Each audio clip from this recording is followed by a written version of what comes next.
রাধে রাধে বন্ধুরা, কেমন আছো তোমরা সবাই? আশা করি যে যেখানেই আছো ভালো আছো, সুস্থ আছো। আর আমরাও ভালো আছি। আমি প্রীতি চলে এসেছি নতুন আরও একটা ভিডিওর সাথে। প্রীতির স্টোরি অ্যান্ড শর্ট চ্যানেলে তোমাদের সকলকে স্বাগত। বড়োদেরকে আমার প্রণাম, ছোটোদেরকে আমার ভালোবাসা জানিয়ে আজকের ভিডিওটা শুরু করে দিলাম। আজকে সকাল থেকে আর কোনো ভিডিও আমি করে উঠতে পারিনি, তাই দুপুরবেলা রান্না করতে এসেই ভিডিওটা শুরু করেছি।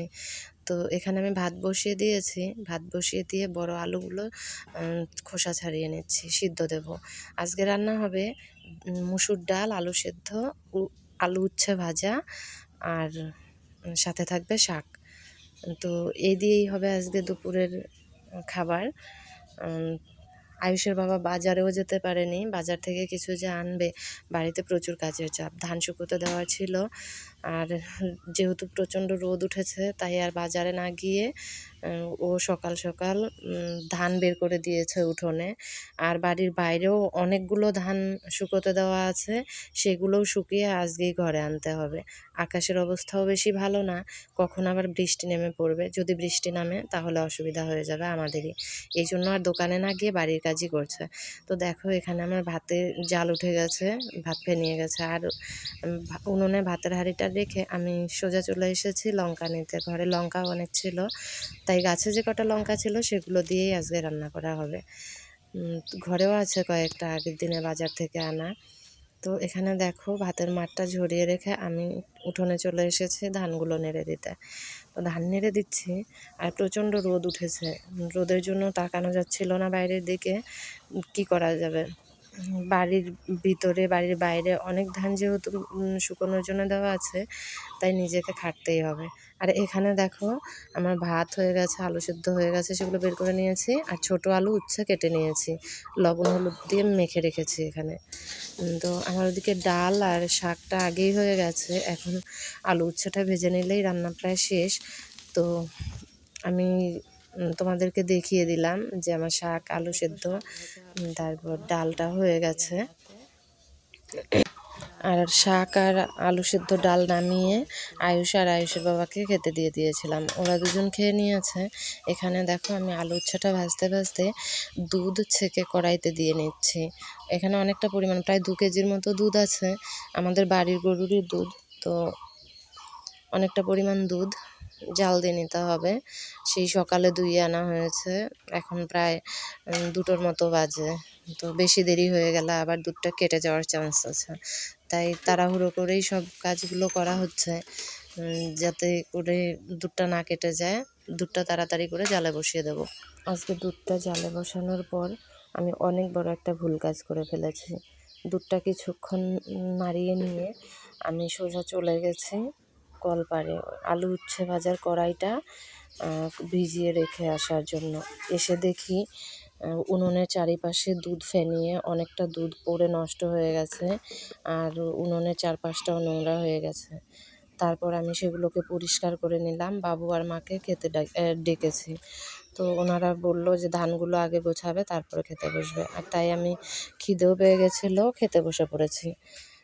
তো এদিকে খেয়ে নিচ্ছি, আমি ঝটপট করেই খাওয়ার চেষ্টা করছি, কারণ ওদিকে ছেলে যেহেতু আগেই খেয়ে নিয়েছে, ও দুপুরবেলা ঘুমাবে, ঘুমানোর জন্য ডাকাডাকি শুরু করে দিয়েছিল। খাওয়া দাওয়া কমপ্লিট করে বাসনগুলো ধুয়ে রেখে আমি ঘরে আসার সময় মা, বাবু আর আয়ুষের বাবা যে ধান ঘরে তুলছিল সেই ভিডিওটা একটু করে নিলাম। আর ওদিকে বাবু রিংবল ধান ভর্তি করে আমাদের ঘরে যে ধানের মাচা করা আছে সেখানে নিয়ে রাখছিল। দেখো ঘরে চলে এসেছি, আর এসে দেখি আয়ুষ ঘরে শুয়ে শুয়ে ফোনে কার্টুন দেখছে। তো ওকে জিজ্ঞেস করলাম যে বাবা তুমি কি কার্টুন দেখো? বলে না, আমি আর এখন ঘুমাবো না, আমি কার্টুন দেখি। তারপর একদম সোজা বিকেলবেলা এখন আমি উঠোন ঝাড়ু দিচ্ছিলাম, আর তখন টোটো নিয়ে একটা দাদা আসে বাড়ির পাশেরই। তো আমাদের ধান বাজারে নেবে, এগুলো আগেকার পুরনো ধান বিক্রি করে দেবে জন্য বাজারে নিয়ে যাচ্ছে। দেখো টোটো তোলা হয়ে গেছে ধানগুলো প্রায়। তো এখন ওই দাদাটা নিয়ে বাজারে চলে যাবে। আর আয়ুষের বাবা মোটামুটি 12:30 একটার দিকে খেয়েছিল, এখন প্রায় 5টা মতো বাজে, তাই আবারও অল্প একটু খাওয়া দাওয়া করে বাজারে যাবে। আর দোকান খুলবে, আসতে যেহেতু লেট হবে, তাই আবার খেয়ে যাবে। আর এদিকে দেখো উঠোন ঘরটা ঝাড়ু দিয়ে রেখে এসে আমি আমার এই ক্ষুদে সদস্যদের জন্য ভাতের ফ্যান রেখে দিয়েছিলাম, সেটাই লবণ দিয়ে নিয়ে এসেছে এদেরকে খাওয়ানোর জন্য। তারপর একদম স্নান করে তোমাদের সাথে দেখা হবে। বিকেলবেলা আমি স্নান করে চলে এসেছি, বিকেলে যা কাজকর্ম থাকে সেগুলো সেরে। তো আজকেও পুজো দিতে লেট, এখনো পুজো দেওয়া হয়নি, পুজো দেবো। চলো তোমরা আমার পাশে থাকো।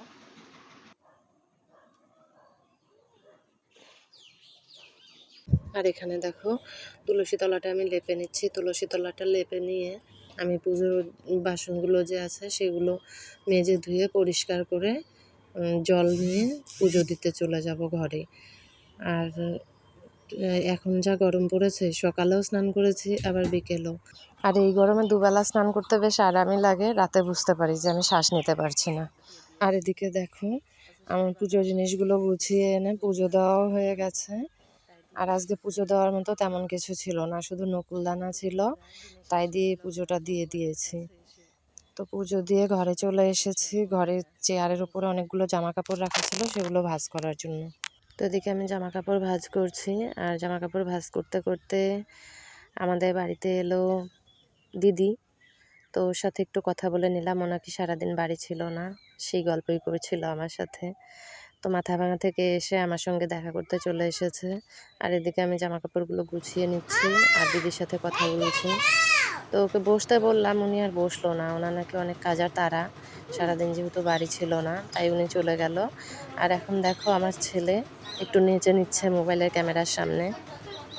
তো ঘরের জামা কাপড়গুলো গুছিয়ে রেখে আমি সন্ধ্যা দিয়ে চলে এসেছি তোমাদের সাথে কথা বলতে। আর এখন প্রায় রাত 8টার মতো বাজে। যেহেতু আমি ভিডিওগুলো আগের দিন করে রাখি, পরের দিন দিই, তাই তোমরা আগের দিনের ভিডিওটাই দেখছো বন্ধুরা। তো ছেলেকে একটু বইটই পড়িয়ে নিয়ে আমি চলে এসেছি তোমাদের সাথে কথা বলতে। তো এখন যেহেতু রাত হয়ে গেছে, আজকের মতো ভিডিওটা এ পর্যন্তই। ভালো থেকো, সুস্থ থেকো তোমরা। আর আমার ভিডিও তোমাদের যদি ভালো লেগে থাকে লাইক কমেন্ট শেয়ার করতে ভুলো না। আর অবশ্যই আমার চ্যানেলটিকে সাবস্ক্রাইব করে দিও, পাশে থাকা বেল বাটনটি প্রেস করে দিও, আমার নতুন নতুন ভিডিও আসলে যাতে তোমরা সবার আগে দেখতে পারো। সুস্থ থেকো, ভালো থেকো, দেখা হবে নতুন আরও একটা ভিডিওর সাথে। আজকের ভিডিওটা এ পর্যন্তই। টাটা, শুভরাত্রি সবাইকে।